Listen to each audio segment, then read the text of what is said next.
Buenos días, buenas tardes, desde aquí, desde España, a todos los asistentes que se han conectado a este webinar de hoy con nuestra autora Marisol Ortiz de Zárate. En nombre de Casals, de Expreso Bibliográfico, de Bambú, pues les doy la bienvenida.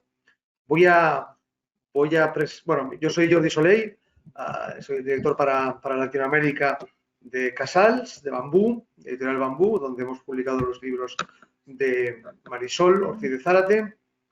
Y yo voy a presentarla muy brevemente porque yo creo que lo que tendrán ganas es de escucharla a ella.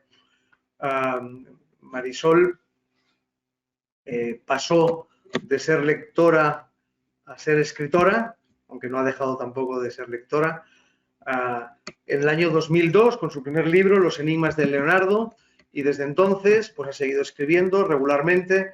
Yo he contado pues 9 libros suyos y además ha participado en 4 más libros colectivos.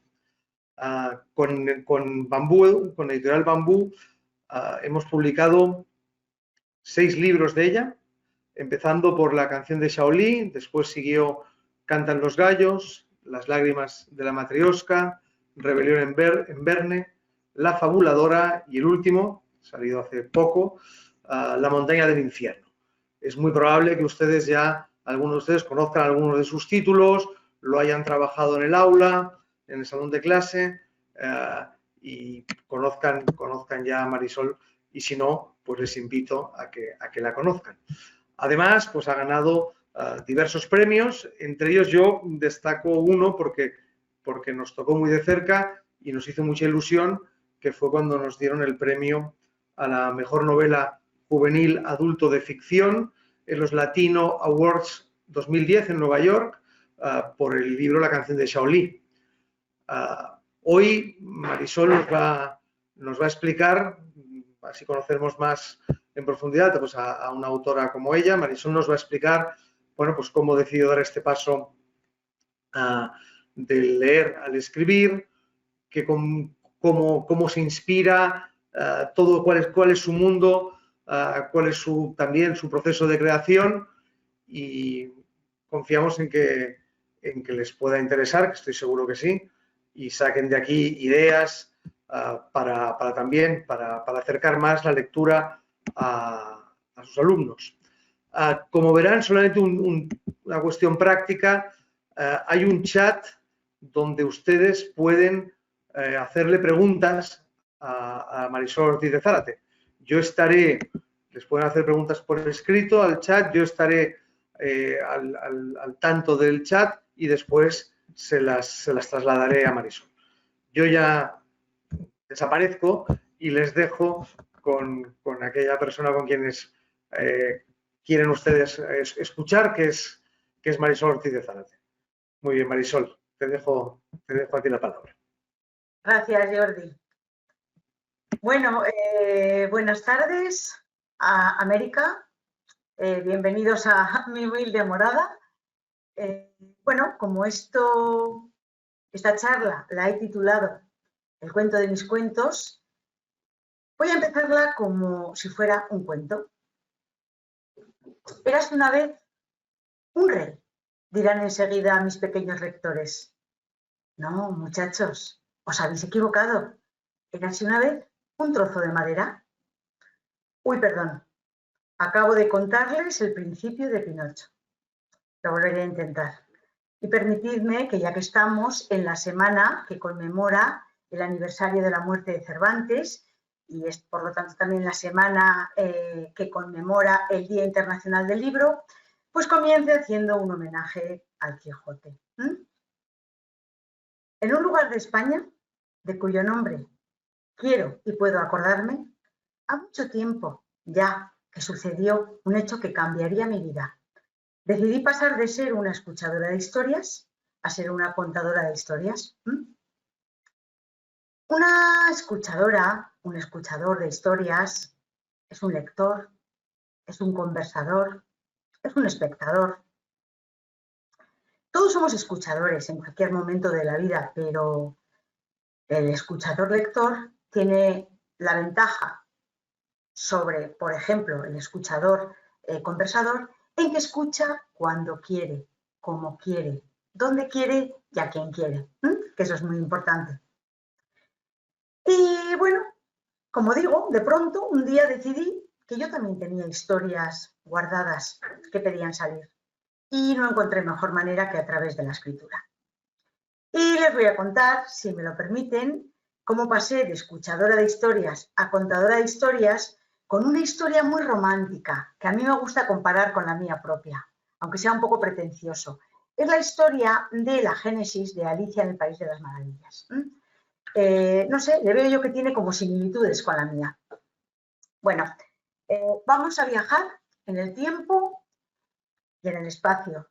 Estamos en Londres, en 1862, en plena época victoriana. Por el río Támesis, en una barquita, va paseando Lewis Carroll con las 3 hermanas Liddell, que eran las hijas del decano de la Facultad de Oxford, donde Carroll daba clases de matemáticas. Y de la manera más natural las niñas le piden que les cuente un cuento. Y él, pues, no se supo negar, se lo contó. La mayor, que tenía 13 años, dijo, pero empiézalo inmediatamente. La segunda, que se llamaba Alicia, y era su preferida, dijo, pero que sea un cuento muy absurdo y esté lleno de disparates. Y cuentan que la más pequeña, que tenía 8 años, interrumpía la narración como mínimo una vez por minuto con preguntas. De esta manera, Carroll se inventa el cuento de una niña llamada Alicia que, persiguiendo a un conejo blanco, cae por un agujero y descubre un mundo lleno de maravillas.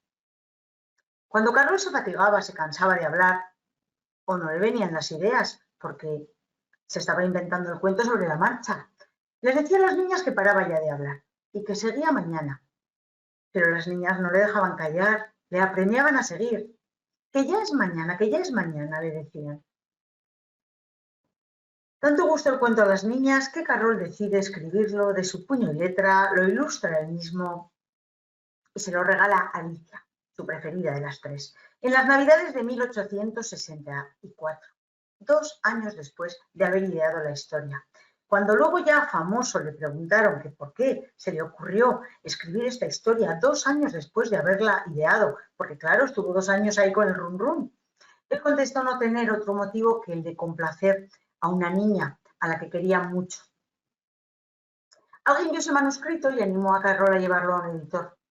Así lo hizo, y el editor se interesó inmediatamente por el proyecto, con que al año siguiente, el libro ya reescrito por Carroll, ilustrado por el mejor ilustrador profesional que había en Inglaterra entonces, salió con el título de Alicia en el País de las Maravillas a todas las librerías del país y en muy poco tiempo se convirtió en el libro más vendido de toda Inglaterra. Un éxito inmediato y arrollador que se sigue manteniendo. Sigue siendo un libro muy reeditado y muy vendido.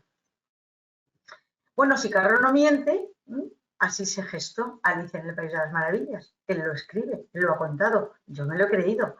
Pero, bueno, yo les he dicho que les iba a contar mi historia, ¿no? Bueno, pues de igual modo, en mi casa, en mi vida, pues también había una niña que un día me pidió que le contara un cuento. Y yo, pues, no me supe negar, se lo conté. Yo también quería mucho a esa niña y le quise regalar aquel cuento que le había contado. Y se lo escribí con unos bolígrafos y lo dibujé yo misma, lo ilustré yo misma y se lo regalé. Así, muy casero. No eran unas Navidades, pero era una Semana Santa, de esas que los vitorianos, yo soy de Vitoria, que está en el norte de España, los vitorianos no salimos de casa porque no hace más que llover y en algo tenía que emplear el tiempo. Alguien vio ese cuento tan básico, tan elemental, tan casero y lo informatizó con la informática rudimentaria que había en mi casa hace como unos 22 años, que es cuando sucedió esto que les estoy contando. Aquel cuento informatizado, con los colores planos del ordenador, con la letra de imprenta, pues tenía un aspecto mucho más profesional. Y esa misma persona me animó a que lo llevase a un editor. Así lo hice, el editor se interesó inmediatamente por el proyecto Y no solo eso, sino que me pidió 4 cuentos, una colección de 4 protagonizados por la misma niña, una colección que, bueno, que yo escribí y que ahora sí ilustró un ilustrador profesional. Aquellos cuentos los escribimos, los escribí yo, se dibujaron, los dibujó el ilustrador, se vendieron, nos los pagaron, pero nunca fueron los cuentos más vendidos de España. Ahí mi historia se separa un poquito de la de Carol. Bueno, esto os puede parecer como muy novelero, ¿no? Muy fantasioso, pero es verdad. Así empecé yo en el mundo de la escritura, con unos cuentos infantiles, bueno, que son de los que os he hablado. Lo siguiente fue escribir una primera novela que nadie quiso publicar. Después una segunda, que publiqué muy fácilmente. Después una tercera, que paseó por innumerables editoriales y concursos hasta que por fin conseguí que me la publicaran. Después una cuarta, con la que yo ya más o menos estaba integrada dentro del mundo de la edición y la publiqué más o menos fácilmente. Bueno, una quinta, una sexta, etcétera, etcétera, etcétera. Y la mayoría de ellas, pues para público juvenil. ¿Por qué para público juvenil? Bueno, pues porque cuando yo di mis primeros pasos como escritora, yo estaba completamente influenciada por la literatura juvenil. La había redescubierto con mis hijas, pero yo había querido llegar a más, avanzar más dentro de ese mundo y me había dedicado a leer todo tipo de lecturas juveniles, los clásicos y también las lecturas actuales. Me había internado en el mundo del cuento de antaño, el cuento maravilloso, el cuento de hadas, como se lo quiera llamar, pero alto, siempre, siempre en versión original. Las que escribieron Perrault, los hermanos Grimm, Andersen, etcétera, hace muchos años. Porque, bueno, no es que esté rechazando las adaptaciones, las versiones edulcoradas de Disney, no, porque a mí como espectadora me encantan, pero hay que saber que a veces no son las reales, no son las que los escritores escribieron. Bueno, yo aquí en Vitoria, en mi ciudad, formo parte de un grupo de escritores y cuando me integré en ese grupo, pues, bueno, había y hay todo tipo de géneros, ¿no? Hay periodistas, hay metaliteratos, hay poetas, hay ensayistas, bueno, autores de novela negra. Cuando a mí me preguntaron qué escribía, yo contesté, yo escribo novela juvenil. Y escuché una voz que dijo, ah, ya, cuentitos para niños. Así como un poco peyorativo. Me sentí un poco inferior. Esta pregunta, bueno, ¿es la narrativa juvenil un género inferior? ¿Es realmente un género inferior la narrativa juvenil? Esta pregunta nos la hemos hecho alguna vez todos los escritores juveniles o infantiles del mundo. La respuesta es rotundamente no. La literatura juvenil o infantil es un género más, como la novela policíaca, como la novela de aventuras, como la novela romántica, que tiene sus leyes propias, que hay que conocer y saber utilizar si lo que queremos es escribir en este registro.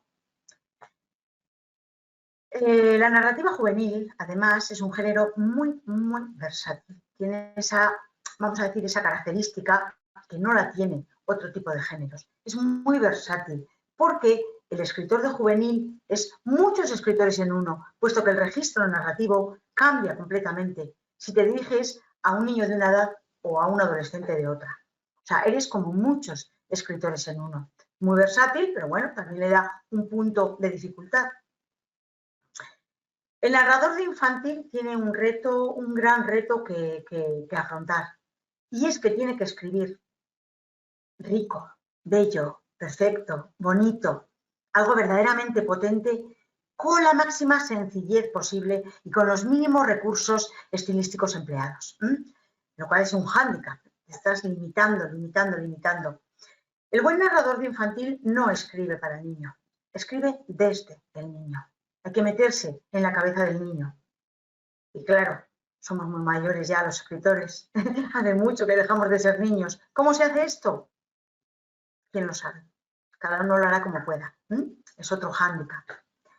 Bueno, estas 4 cosas que he dicho sobre la narrativa juvenil, que la defenderé a muerte siempre, en alguna charla las suelo comentar y siempre pregunto después a ver qué opina entonces el público. Si es más difícil escribir para niños o es más difícil escribir para adultos. Lógicamente, después de este panegírico, todo el mundo me contesta, mucho más difícil escribir para niños. Y yo contesto, no, de eso nada. Entonces, ¿es más difícil escribir para adultos? Y digo yo, tampoco. Lo que es difícil, lo que es verdaderamente difícil, es escribir bien. Eso es lo que es difícil. Da igual el registro que emplees, da igual el género al que te acojas. Lo difícil es escribir bien. Pero sí que es verdad que en la literatura infantil juvenil es muy, muy, muy importante la historia. Igual más que la literatura. Es muy importante. Tienes que hacer una buena historia, una historia potente, una historia que enganche al lector, porque el lector juvenil es muy, muy inconstante y se le va a caer el libro de las manos si no le gusta. Bueno, como os he dicho antes, yo descubrí que tenía infinitas historias guardadas, algunas verdaderas, la mayoría inventadas, muchas todavía no me han avisado de que existen, pero están ahí, lo sé, esperando su turno. Todos tenemos historias guardadas, quien más, quien menos, pero a veces se atascan, se hacen de rogar, se quedan ahí como escondidas. Y para ayudarlas a que salgan, pues hay que utilizar el recurso de la inspiración. La inspiración, el caballo de batalla de los escritores. Bueno, a mí cuando me preguntan cómo me inspiro, yo suelo contestar. Pues yo me inspiro viajando, porque te queda muy bien decir eso, queda francamente bien decir, pues yo me inspiro viajando. Pero eso no es del todo verdad. Yo me inspiro donde puedo, como si inspirarse fuera tan fácil. Pero sí que es cierto que a mí me gusta viajar y me gusta escribir. Y entonces yo un día me pregunté, oye, ¿cómo harías tú para que estas 2 disciplinas, estas 2 actividades que tanto te gustan, se interrelacionen, la una te lleve a la otra te devuelva a la primera y no puedas pasar sin ninguna de las 2? Y entonces yo me contesté, pues ya sé, voy a escribir una novela, una historia, un cuento, un relato de los lugares que yo visite. Y así cuando viaje lo haré con la cabeza y con la mentalidad de la escritora, tomando datos, comprando libros, documentándome, haciendo fotografías. Será un viaje como mucho más rico, ¿no? Y cuando vuelva a mi casa y me ponga a escribir, lo haré con el espíritu de la viajera y con el recuerdo de la viajera. Y bueno, eso es lo que hago. De muchos sitios a los que voy, traigo una historia. Por supuesto, tengo que ir ya preparada para que la historia entre. No entra así como así, porque la inspiración es caprichosa, va donde quiere. Tú me gustas, tú no me gustas, donde ti voy, donde ti no voy. Entonces, bueno, tengo que ir ya como preparada. Os voy a contar algunos de los lugares que yo he visitado para hacer historias. Por ejemplo, bueno, había en la canción de Saolí, que por lo que ha dicho Jordi es un libro que conocéis allí en América. Bueno, pues aquí tuve que ir a Londres.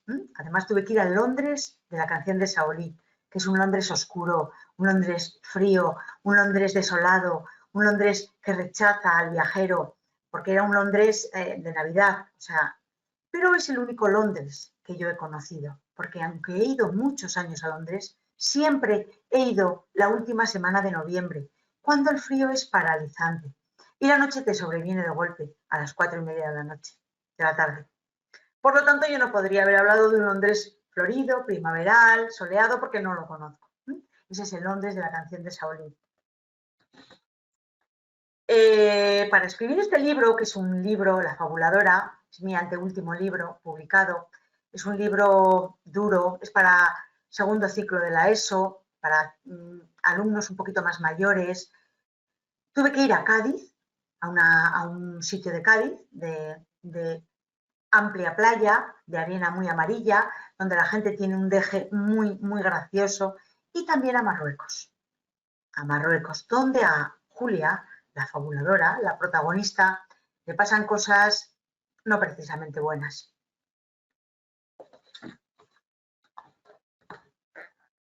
Para las lágrimas de la matrioska fui a Kiev, la capital de Ucrania. Este libro, a ver que se vea bien así, me lo pidieron de encargo y la editorial, y me pilló absolutamente vacía de ideas. Acababa de terminar una novela de adultos, mi proyecto más ambicioso, una novela de 400 páginas, y estaba absolutamente seca, sin ideas. Porque además cuando terminas una novela hay que reposar la cabeza un rato, hay que reposar las ideas, si no, no vienen tan fácil. Bueno, pero la editorial me pidió un libro para escolares de primaria, de sexto de primaria, y además me lo pidió con prisa, con cierta prisa. Entonces yo, como tenía en aquellas fechas organizado un viaje a Kiev con mi familia, dije, si la montaña no va a Mahoma, Mahoma tendrá que ir a la montaña. No pensaba volver de Kiev sin mi historia. Lo que pasa es que ir a Kiev y no sentirte influenciada por su pasado comunista, de cuando formó parte de la URSS, y no sentirte influenciada por aquel accidente nuclear tan grave, el de Chernóbil, que es el accidente nuclear más grave que ha sucedido en la historia de la energía nuclear, pues es un poco difícil. Por eso, la historia que me salió quizá era un poco dura. Y como era para niños, la intenté suavizar dándole un registro de diario. Es como un diario que las dos hermanas protagonistas, Marimbo y la enana, van escribiendo. ¿Cómo lo hice? Inspirándome en los diarios que mis propias hijas escribían cuando yo las llevaba de vacaciones. Eran unos diarios que ellas hacían con bolígrafos diferentes y que metían dibujos. Por eso en la canción, en Las lágrimas de la matrioska, hay dibujos, como si las dos hermanas estuvieran dibujando. Bueno, y además tengo que contarles con mucho orgullo que la ilustradora de este libro es mi propia hija. Y a la vez la Marimbo en la que está inspirada el personaje, o sea, la protagonista del libro. Bueno, luego estaría este, que es como una continuación de Las lágrimas de la matrioska. Bueno, no una continuación, es otra aventura diferente. Son dos hermanas, las mismas, Marimbo y la enana, que viven otra aventura, también en registro de diario, y también hay dibujos, que también ha hecho mi hija mayor, que es una licenciada en Bellas Artes. Es una ilustradora y, bueno, los ha dibujado en un registro muy infantil para que parezca que los han dibujado las niñas. Para este libro, La montaña del infierno es el Teide, en Tenerife, en las Islas Canarias. El volcán, la montaña más alta de España. Esa es la montaña del infierno. Para escribir Cantan los gallos, una novela histórica ambientada en 1539, pues tuve que recorrer los caminos de España. ¿Cómo lo recorren los protagonistas de mi novela? Que van huyendo, bueno, de un futuro incierto. Iban buscándose la vida.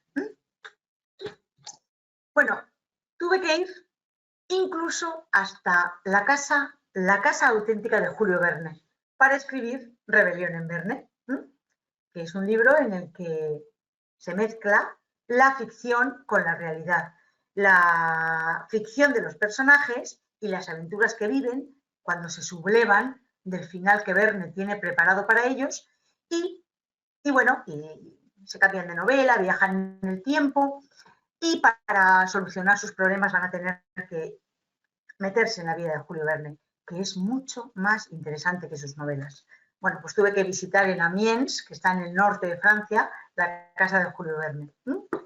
Bueno, así un poco por encima os he contado esto.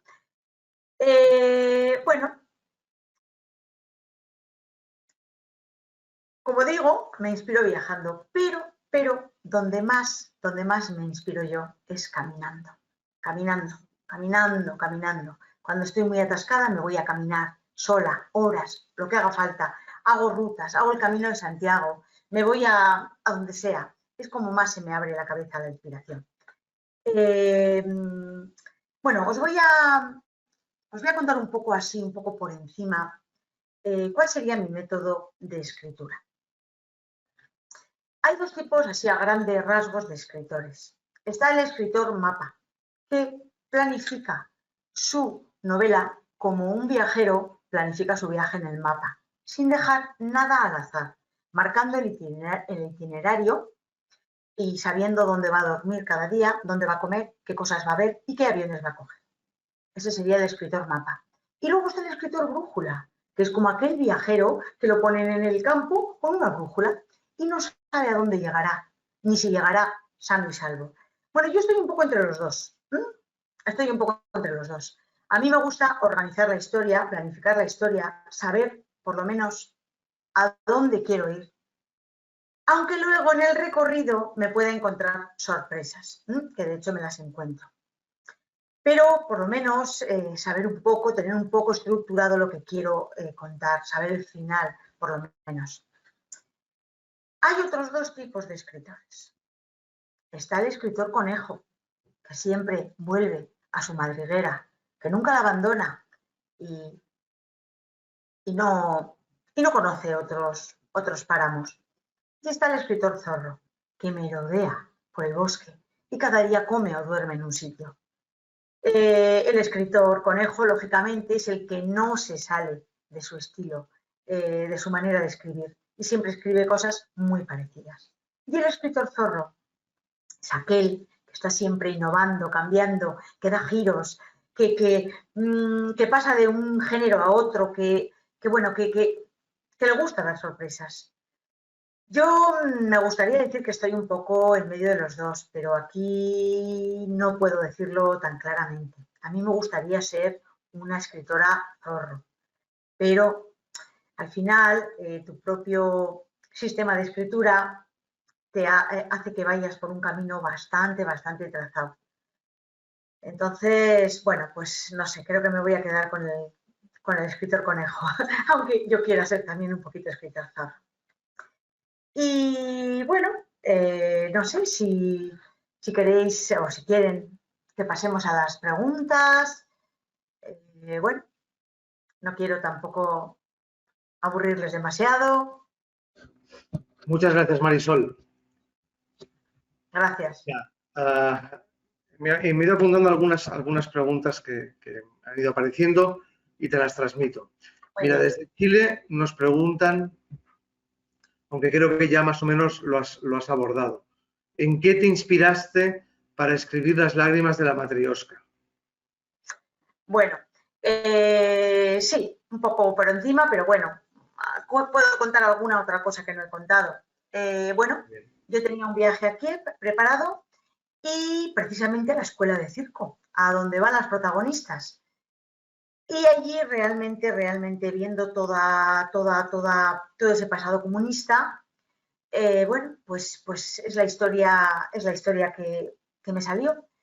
Normalmente, a veces pongo imágenes en algunas charlas de las fotos de Kiev que a mí me inspiraron. Y no son fotos precisamente alegres. Bueno, hay de todo. No sé, vi un Kiev pues un poco, no sé, también un poco inhóspito, igual también como en Londres, ¿no? Que vi en invierno. Entonces la historia, pues para los chicos y chicas que la hayáis leído, pues quizá os ha parecido un poco dura. Los personajes están absolutamente inspirados en mis hijas. No tienen nombre, son Marimbo y la enana. Yo reconozco que me inspiro mucho en ellas. Entonces, bueno, supongo que os he contestado con esto. Mira, Marisol, preguntan también desde Perú, ¿cómo cuando te surge una historia en la cabeza, ¿cómo la diriges más para infantil, más para juvenil, para rango de edad? ¿De qué depende que la diriges más hacia un público u otro? Bien. Bueno, os he contado, bueno, debería decirles he contado, ¿verdad? Porque allí es un poco lo que emplean, ¿verdad? Más el usted. Bueno, aquí empleamos más el tú. Os he contado que os he hablado del libro de la fabuladora, ¿no? Bueno, ese libro, os voy a contar ese caso para un poco contestar la pregunta que me habéis hecho.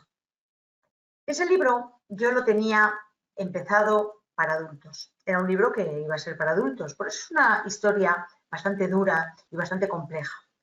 Y cuando ya por fin me había penetrado la historia, que no es fácil, no es fácil, el escritor se pone a escribir y la historia pues no le engancha. No te enganchan los personajes, no te crees lo que estás contando, no te crees los personajes, no te crees nada. Rompes y rompes y rompes hojas de papel figurativamente. En el ordenador, pues no tenemos esa suerte, no perdemos tanto papel. Pero yo visualizo aquel escritor que escribía y arrancaba la hoja y la rompía y volvía a escribir y volvía a arrancar la hoja. Bueno, hago mucho de eso hasta que la historia por fin me penetra. Me impregno de la historia. Y es cuando la historia fluye. Y es cuando ya yo soy parte de la historia y la historia es parte de mí. Bueno, pues con la fabuladora había llegado a ese punto y la editorial me pidió una novela para escolares del segundo ciclo de la ESO, un poquito mayores. Dije, bueno, ¿cómo me salgo yo de esta historia? Y me meto en otra. Pues no tuve más remedio que adaptar aquella que yo estaba escribiendo para los adolescentes con las reglas de la literatura juvenil que yo debo de conocer si quiero escribir literatura juvenil. Pero la pregunta que me habéis hecho es cómo sé para qué edad, cómo tengo que cambiar el registro, cómo tengo que escribir según a qué edad me refiera. Bueno, pues eso es un poco lo que os he dicho antes, metiéndome un poco en el niño o en el adolescente. ¿Cómo se hace eso? Pues no sé, no me quiero dar importancia, pero no creo que es fácil, creo que no es fácil, porque somos muy mayores ya, hace mucho que fuimos niños. Hay cantidad de escritores de adultos que han querido, pero escritores maravillosos, que han querido hacer una incursión en el mundo juvenil y no les ha salido, no lo han conseguido. Y son igual premios Nobel. Que vamos, los demás no tenemos ni para descalzarnos. Hay que meterse ahí de alguna manera en el mundo del adolescente, en el mundo del niño, en el mundo del bebé, en el mundo del bebé. Yo creo que cuanto más corta es la edad del lector, más difícil es escribirlo. A mí la editorial me pidió, hace como un par de años, me pidió cuentos infantiles de caballo, ¿sabes, Jordi? Caballo trote, galope, eso, sí. Son para niños de 3, de 4 y de 5 años, me parece. Sí, claro, sí. El registro es completamente diferente. Un niño de 3 no tiene nada que ver con uno de 5. Y bueno, toda motivada, me puse, me lo pasé, me encantó. Bueno, pues no debí dar con la tecla porque no gustaron. Y bueno, no se publicaron, de hecho. Entonces yo pensé que era muy difícil. ¿Cómo te metes en la cabeza de un niño de 3 años? No sé cómo contestarles esto de una manera más clara. Pero yo creo que ya has explicado, sí, más o menos, sí. Mira, otra pregunta desde México. Me preguntan que si la buena literatura, por ejemplo, juvenil, si solamente es para jóvenes o es para cualquier edad. ¿Cuál? Perdona, ¿cuál? ¿Y un buen libro de literatura juvenil es solamente para jóvenes o es para cualquier buen lector de cualquier edad? Bueno, esa pregunta es interesantísima porque yo creo que la literatura juvenil se divide en buena y menos buena dependiendo que guste a un espectro mayor de público, incluidos los adultos. Por ejemplo, a mí una buena novela juvenil o una buena novela infantil o un buen cuento infantil de hadas me encanta, si es bueno, si no es bueno no. Cuando eres mayor y dices, ¿a qué tonterías están poniendo? ¿Qué cosas más? Realmente seguramente no es una buena novela. Seguramente no es una buena novela. Yo, no sé, me considero una gran lectora de literatura juvenil, leo muchísima y hay muchas novelas que no me gustan. Y hay otras que me encantan. Igual que si fuera una adolescente o una niña incluso. Entonces yo creo que ahí está la diferencia. La buena novela tiene que gustar a todos buenos lectores, claro. Mira, también desde Chile te preguntan si tuviste alguna influencia para tu pasión, pues por la literatura, por la lectura, por la escritura, en alguno de tus profesores, profesoras que tuviste en la escuela. ¿De alguna te transmitió eso de manera especial? No. Tengo que reconocer que no. Es más, yo he hecho letras puras, lo que aquí se llama letras puras, que es estudiar latín y griego en bachiller. Y sin embargo recuerdo a un profesor de matemáticas que me hizo que me encantaran las matemáticas aquel curso, porque no me han gustado nunca. Pero no, la literatura no he encontrado ningún profesor. Mi escuela han sido las lecturas, los libros, las bibliotecas, los cuentos que nos regalaban. Nosotros éramos 8 hermanos. Yo vengo de una familia muy numerosa, ¿no? Entonces, el Día de Reyes, la cocina estaba tan llena de regalos. No es que tuviéramos muchos regalos cada uno, pero al ser tantos, estaba tan llena de regalos y tan llena de libros que teníamos casi para lectura para todo el año. Y bueno, entonces esa ha sido un poco mi escuela y lo que me ha influido. Y también me gustaría hablar de un libro que fue con el que yo realmente descubrí la literatura juvenil y el que me hizo amar la literatura juvenil. Este libro se titula El maravilloso viaje del pequeño Nils. Es un libro que escribió en 1902 una mujer sueca, Selma Lagerlöf.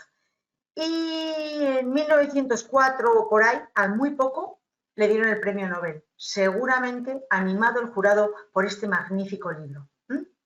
Fue la primera mujer que recibió el premio Nobel, además, tiene esa fama.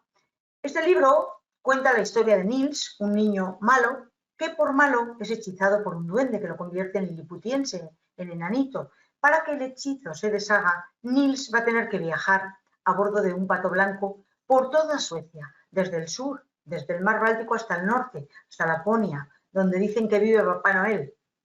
Y en el camino va a ir haciendo el bien, se va a ir redimiendo, se va a ir haciendo bueno, para que se vuelva a hacer grande. Este libro es tan importante en Suecia que en los billetes de 20 coronas, detrás está Nils montado en su boca blanca o en su pato blanco. Bueno, yo dije, con este libro yo dije, si esto es literatura juvenil, yo quiero escribir literatura juvenil. A raíz de ese libro empecé a leer todo tipo de historias juveniles. Ese libro ha sido mi lectura iniciática, por así decirlo. Una muy buena recomendación, ¿eh? Que es un libro que todavía se puede leer, está vivo y que, bueno, pues nada, yo también me sumo a esta recomendación porque está realmente bien. Mira, aquí Yadesli Alcedo nos pregunta, ¿qué libro recomiendas para la primera infancia, para niños muy pequeñitos? Para leer, que claro, no lectores, sino para leerles. Si es que conoces alguno, si no conoces ninguno ahora mismo, pues nada, le decimos a Yadesli que no. No sabría contestar a esa pregunta. Estoy un poco descolgada. Aquí también ya con la confianza, Yolanda Rosero nos dice, me gustaría que nos cuente un cuento corto para niños de 5 años, que improvises aquí un cuento. Para niños de 5 años. Pero bueno.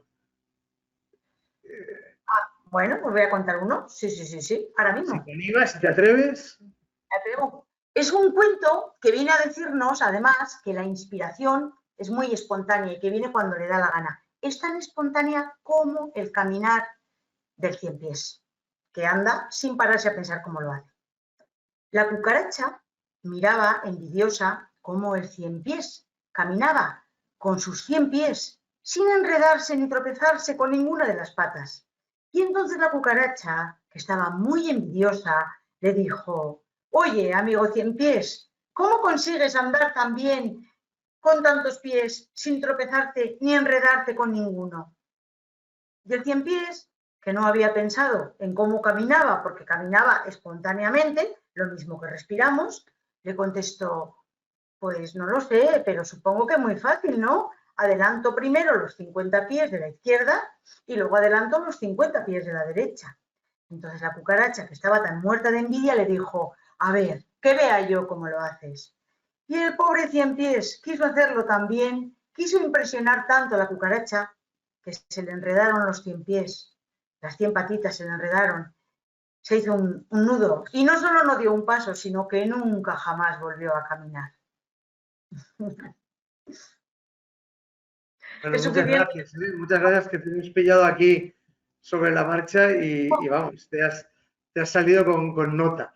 Mira, Irma Cristina Gallardo nos dice que es cuentacuentos y que le gustaría saber cómo dar ese paso de narrar a escribir desde Ciudad de México. Si le das alguna recomendación para que se anime a dar ese paso. Bueno, una cosa que funciona son los talleres de escritura. Yo tengo un taller de escritura en Vitoria, en mi ciudad, un taller de cuentos. Yo fundamentalmente hablo de cuentos, no del relato corto de adultos, no, del cuento de hadas o del cuento infantil. Y la gente, por lo menos, en el taller escribe. Luego hay gente que si sale del taller ya nunca más vuelve a escribir. Pero por lo menos durante el tiempo que dura el taller escriben y se van como motivando, luego los leemos en alto, en clase. Y si alguna persona de las que acude al taller de verdad quería escribir, desde luego lo va a conseguir. No va a aprender a escribir en el taller, porque eso no se puede enseñar. Pero sí que es verdad que le vas a dar el empujón, le vas a dar la motivación para que escriba. Entonces, bueno, hay cantidad de talleres online, presenciales, yo creo que también habrá allí en vuestros países. Aquí, desde luego, hay muchísimos. Y, desde luego, están todos hasta arriba de gente. No hay plazas, porque escribir es súper edificante. Es súper edificante. Yo, por ejemplo, ahora mismo con esta pandemia que nos está metiendo aquí en esta distopía tan fea, pues yo necesito marcharme a otros mundos y la única manera de conseguirlo es escribiendo. Leyendo también, pero mucho más escribiendo, porque te metes mucho más en la historia. Yo recomiendo la escritura a todo el mundo, un diario, unas frases, un pensamiento, no hay por qué escribir una novela, lo que sea. Me parece maravilloso. Mira, Lady Peña nos pregunta, ¿cuáles son para ti las principales herramientas de un escritor? Bueno, un escritor tiene que haber leído mucho, y tiene que seguir leyendo mucho. El problema es que el escritor ya no lee para entretenerse, es una cosa que pierde, da un poco de pena a veces, ya solo lees para aprender, ya solo quieres leer para aprender, algo que te aporte, algo que te valga a ti para lo tuyo. Otra de las herramientas importantes del escritor es la soledad, la famosa soledad del escritor. Hay que ser capaz de estar muchas horas solo en tu habitación, en tu casa, metido en tu mundo. Bueno, hay que ser capaz. Hay gente pues que, pues yo qué sé, o que le gusta más otro tipo de actividades. Y luego, pues bueno, no creo que haya muchas más. Y luego, bueno, la disciplina, hay que escribir todos los días, bueno, todos los días o todos los días que uno pueda. Una disciplina. Picasso, el pintor, decía, la inspiración que te pille en el taller, con el pincel en la mano, trabajando. Decimos de la inspiración, los viajes, pero si te sientas a leer y a escribir, también suele venir la inspiración. Entonces, bueno, esa sería otra herramienta, disciplina. No se puede escribir una historia, sobre todo si es una historia, una novela, un día sí y 10 no. Es mejor escribir 1 hora todos los días que 10 horas un día y otros 10 días no. Disciplina. Mira, Marcela Morales Vergara nos pregunta, ¿cómo eliges los títulos de cada historia? ¿Nace inmediatamente o le das muchas vueltas antes de definirlo? Bueno, a veces nace inmediatamente. Tengo novelas que antes de escribir la novela yo ya había pensado el título. Lo que pasa es que a veces sucede que en la editorial no lo ven comercial, porque en la editorial entienden más un poco de eso, claro. Los escritores escribimos con el corazón y, bueno, la editorial se mueve pues por dinero, es una empresa, obviamente. Entonces, por ejemplo, en el de la canción de Shaolin, en este yo tenía pensado el título y quería que se titulara La cena se enfría, porque quería hacer un homenaje a Leonardo da Vinci, que había sido el protagonista de mi primera novela, la que me publicaron tan fácil.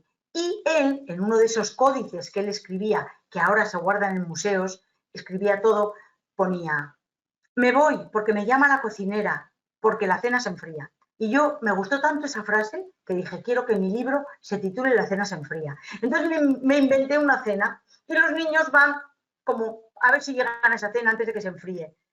La cena no pintaba nada en la trama, francamente. Yo la metí solo para poner ese título.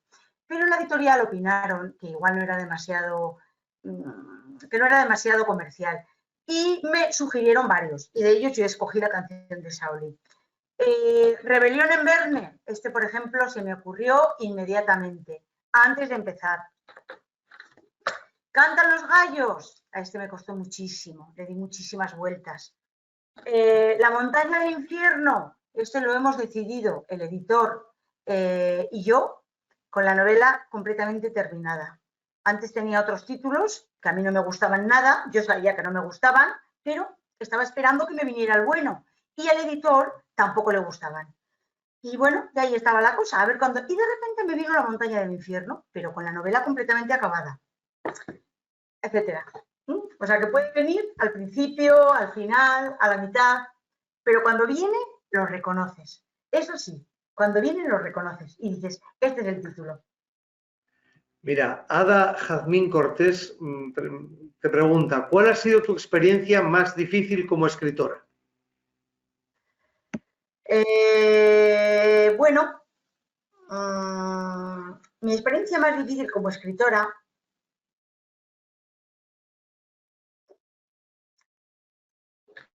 fue con este libro. Antes os he comentado que escribí una novela que deambuló por editoriales, por concursos. No voy a dar nombres de editoriales, pero este libro, cuando yo mandé el manuscrito, hubo 2 editoriales de primera fila, de primerísima fila españolas, que me lo quisieron publicar. No sé qué pasó. No sé qué pasó. Igual me vine arriba. Igual me lo creí. Es que no sé qué pasó, pero al final no lo quiso publicar ninguna. Aquello fue para mí un absoluto jarro de agua fría. De hacerme la ilusión de que iba a estar a no estar en ninguna. Pero además sin saber por qué, sin explicaciones.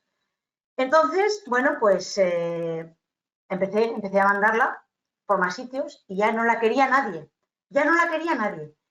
Y encima, de repente, me viene un día una amiga y me dice, oye Marisol, a mi sobrino le han mandado leer una novela de una escritora vitoriana de aquí de mi ciudad.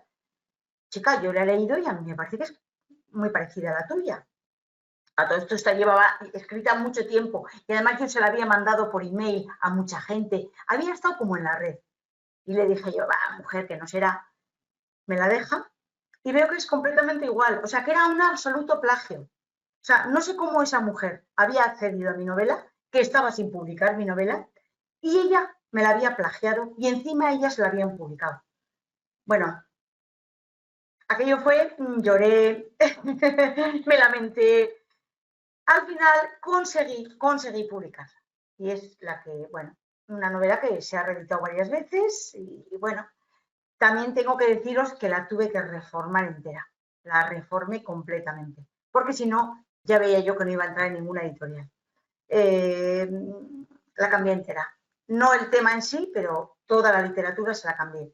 Y conseguí que me la publicara Editorial Casals. Pues ahí está, a disposición de todos. Vale la pena leerla. Mira, María Casareto, desde Uruguay, te pregunta, ¿cuántos años tenías cuando empezaste a escribir? Tengo 50 años y me gustaría saber si todavía estoy a tiempo. Tengo muchas ideas en la cabeza y no me animo a alargarme, a empezar.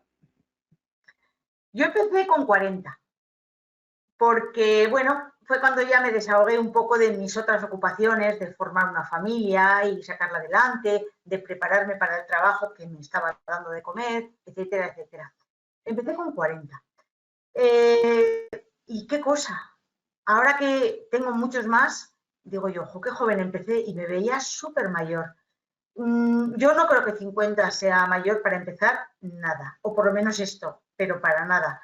Precisamente para escribir hace falta un recorrido vital y eso solo te lo da la vida, ¿no? Ayer estuve en un colegio y un chico, un chavalito, vamos, era un niño, un escolar, me preguntó, ¿cómo se hace para escribir más de un folio o dos? Es que yo escribo un folio y se me acaban las ideas.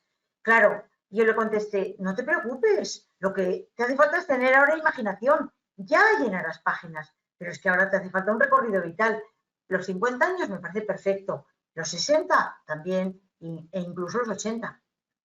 Cualquiera es buena para esto, concretamente. Igual para hacer salto de pértiga, pues no.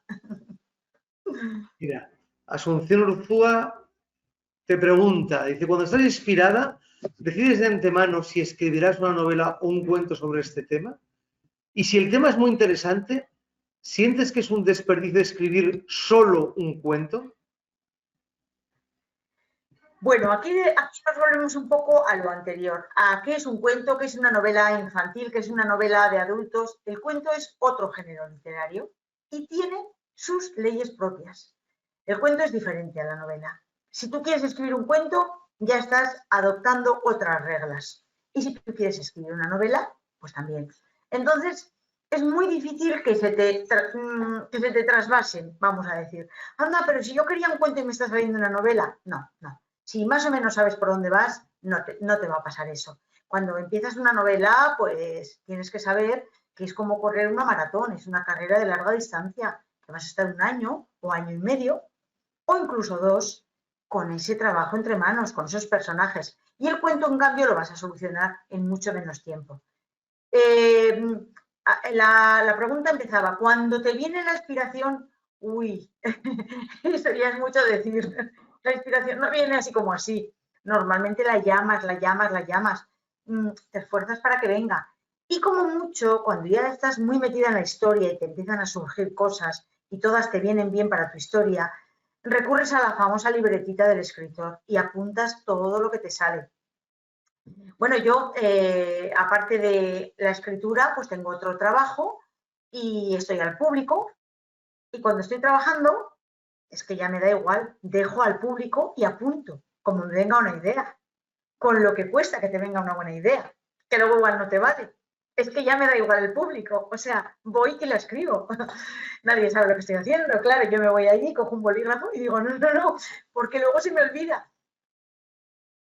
Mira, Ana Dolores Ábalos Fernández te pregunta, ¿algún día te animarás a escribir sobre toda esta pandemia que estamos pasando en el mundo?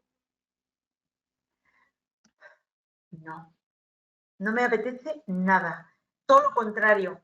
Yo terminé esta novela, La montaña del infierno, la terminé en abril, en pleno confinamiento duro. No sé cómo estaban ustedes allí en Latinoamérica, pero aquí estábamos metidos en casa encerrados. Y a mí me vino está bien porque no sacaba tiempo para terminarla y la terminé. Bueno, pues después, los días sucesivos, porque claro, seguimos de pandemia en realidad, aunque no estemos confinados, yo solo quería que por favor, que me viniera una idea, una novela, porque yo quería irme de esta distopía fea, de este mundo feo que tenemos ahora, que no me gusta nada, de noticias pesimistas, de gente que está todo el tiempo hablando de lo mismo, de, de, de protestar, todo el mundo se está quejando de todo. Odio esta distopía, solo quiero salir de aquí. Entonces ya he empezado otra novela y ya estoy fuera totalmente de esta distopía, no me entero ni de las cifras, vivo como en la luna, es que no quiero vivir aquí. Con lo cual nunca escribiré sobre la pandemia, nunca, nunca. Mira, Alicia Yanela Fernández te pregunta, ¿de dónde sacas los nombres de tus personajes? Uy, eso es muy, muy, bueno, aparte de bueno, es divertidísimo buscar nombres, es muy complicado. Es que los nombres, tú de tu personaje, o sea, del personaje que estás, el lector del personaje que tú has metido en la novela, sabe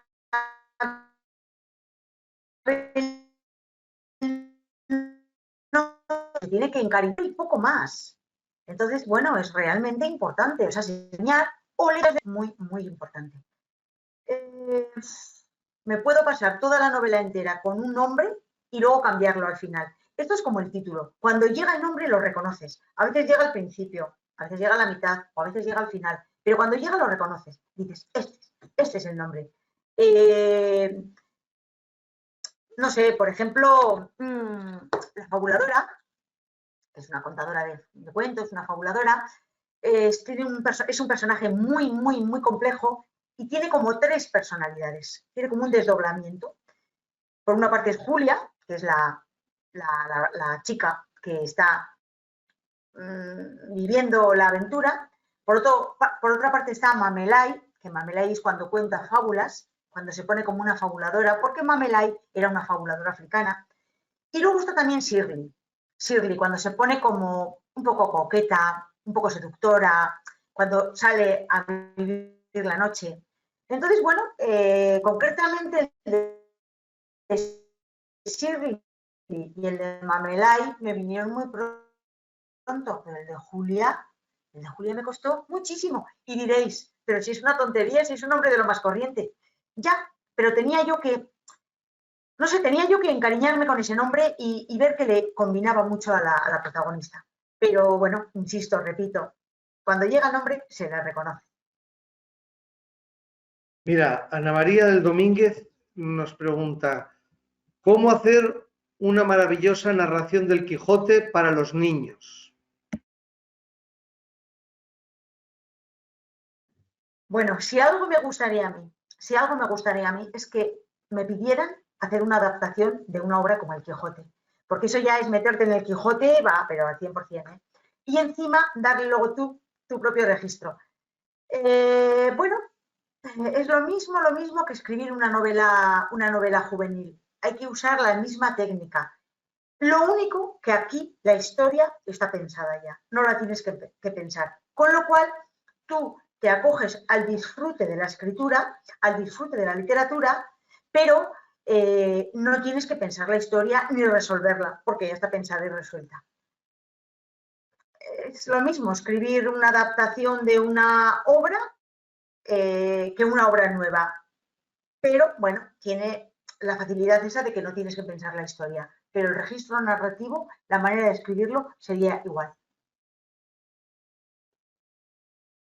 Desde Ecuador, Diana Barahona pregunta, ¿qué estrategias se pueden utilizar para lograr el hábito de lectura en los jóvenes? ¿Qué recomiendas tú? Hay un estudioso aquí en España, que ahora no me va a venir su nombre, aunque bueno, tengo ahí varios libros de él, que él recomienda incentivar a los niños en la escritura. Porque hay muchos lectores que no escriben, pero no hay ningún escritor que no lea. Ninguno, no existe. Entonces, si el niño coge el hábito de escribir, seguramente querrá también leer. A partir de ahí, eso lo dice este estudioso de este tipo de cosas. A partir de ahí, yo no sé cómo se puede hacer que los niños lean. Es importante que esa afición venga de casa. Es muy importante. Yo creo que los profesores pues tienen como muy buena intención, hacen muchos esfuerzos, yo lo veo aquí cuando voy a los colegios, pero no es suficiente, no es suficiente, tiene que venir de casa ese hábito. Los niños tienen que ver a sus padres leer, los niños tienen que crecer entre libros, no sé, por ejemplo, a mí me parece, yo veo en colegios, claro, es que los libros son muy caros, pero si cualquier cosa es mucho más cara que un libro, si un libro que vale, estos libros valen 10 euros y te tiras 15 días con ellos, no hay cosa más barata que la lectura. Aparte, puedes ir a una biblioteca. Entonces yo creo que el niño tiene que crecer entre libros, tiene que ver que es un objeto de primera necesidad. De primera necesidad. Y por lo menos amará los libros. Luego no están los tiempos muy fáciles para que lean, porque entre móviles, tablet y todas estas cosas está complicado. Pero yo creo que, no sé, no debemos escatimar en comprarles libros a los niños. Es mejor escatimar en unas zapatillas. Yo creo, ¿eh?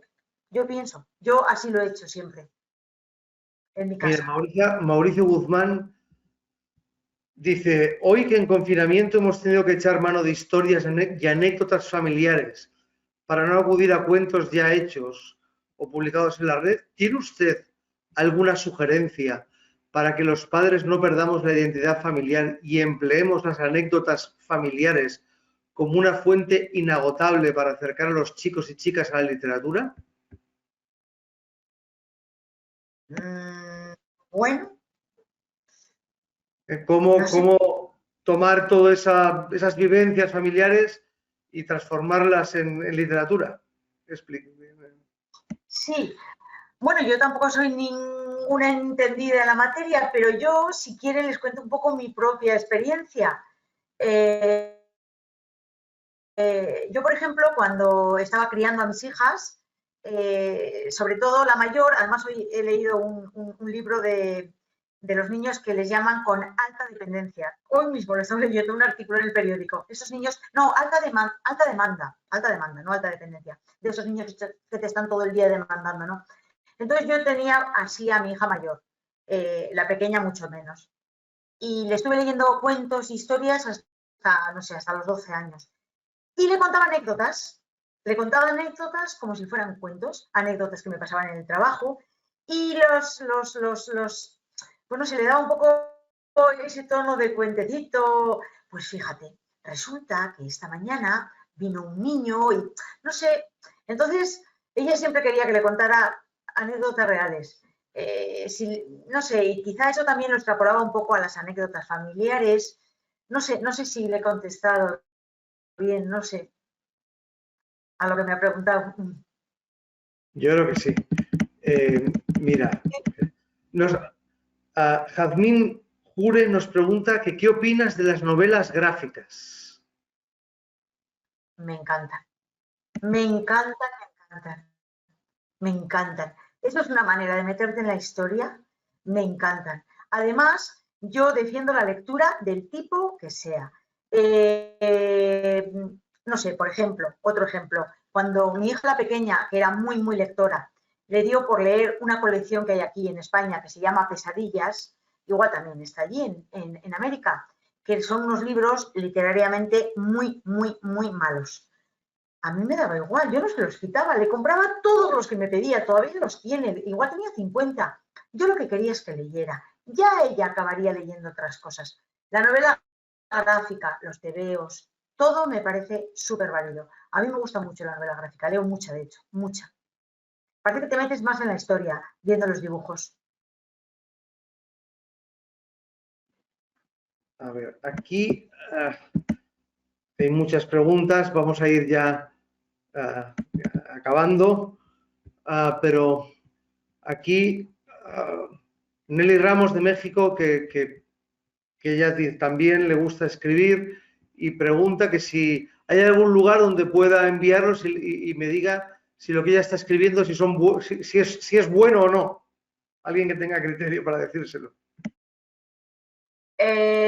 Bueno, hay muchos concursos literarios, pero ahí no le van a decir si es bueno o no. Simplemente va a ganar o no va a ganar. Lo normal será que no gane no porque no sea bueno, sino porque mandan tantos.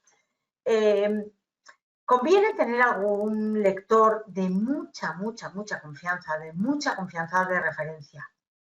Pero yo creo que uno mismo, cuando ha leído mucho y se ha hecho con un criterio lector, más o menos ya sabe si lo suyo es decente. Yo creo, ¿eh? Es muy difícil. Bueno, de hecho, hay lectores de manuscritos que cobran por esa labor. Yo hace poco decidí recopilar un libro de cuentos de adultos, relato corto. Tenía un montón de relatos escritos y se lo mandé a un lector, a una lectora, una chica, para que me diera su opinión. Y la chica me cobró por hacer esa lectura. Yo ya lo sabía, estaba hablado. Y ella me hizo una valoración, me dijo ciertas cosas, la mayoría malas, porque para que me regalen el oído no lo mandé. Yo lo mandé para que me dijera realmente en qué fallaba yo con esos relatos. Y bueno, hay lectores de manuscritos que cobran por ello, no cobran mucho. Por ejemplo, esta chica a mí me cobró 30 euros. Claro, allí la moneda de euros no sé. Bueno, pues Bueno, no sé. $25, ya sabes. Eso, exactamente, eso es. $25 por leerse. Tampoco le mandé el libro completo, le mandé 4 o 5 relatos, porque más o menos son todos parecidos, o sea, están escritos parecidos. Y bueno, ya lo sabía y bueno, a mí me vino bien. Los gasté a gusto, los $25. Marisol, mira, voy a hacerte la última pregunta. Hay todavía algunas que van llegando, pero voy a hacer la última porque por los comentarios todo el mundo está muy contento de este webinar y ya sabes que si lo alargamos mucho, entonces ya no acabarán tan contentos. Entonces yo creo que ahora es el momento perfecto, ideal, para que todo el mundo quede contento, incluso con ganas de saber más. Pero una última pregunta. Mari Carmen Mercado, que nos pregunta, ¿qué opinas de los libros en digital? Yo no leo en digital. A mí me gusta leer en papel, porque a mí me gusta leer con un lapicero, subrayando, volviendo para atrás. Pero yo no tengo nada contra la lectura digital, nada. O sea, nada, es un formato más. Lo defiendo, lo apoyo, no lo utilizo porque no quiero utilizarlo, porque ya hay papel, pero lo defiendo completamente. Es más barato, bueno, para leer sobre todo novelas, lo que es novelas entretenidas, me parece un formato estupendo. Yo lo apruebo y lo defiendo. Muy bien, pues yo creo que lo podemos dejar aquí. Agradecerte, Marisol, todas, bueno, tus aportaciones, que te hayas abierto y nos hayas explicado con tanta transparencia cómo es el trabajo y todo el proceso creativo de una escritora como tú. Ya sabes que nosotros, vamos, en Bambú, en Casals, nos gustan mucho tus libros, por eso hemos publicado tantos y queremos seguir publicando. Estaremos pendientes de lo que tienes ahora entre manos, a ver si lo podemos leer. Y también agradecer a todas las personas pues, que han estado asistiendo, que han sido más de 200, de todos los países de América Latina, o de muchos. Pues agradecerles a todos ustedes su presencia. Les enviaremos también un certificado de asistencia a este webinar y estamos convencidos de que lo que ha explicado Marisol pues les ayudará también en su labor también en las escuelas a motivar, a explicar y a despertar esa pasión pues por la lectura, que es en lo que estamos todos. Muchas gracias y buenas noches a Marisol y buenas tardes a todos los que estén en América. Muchas gracias.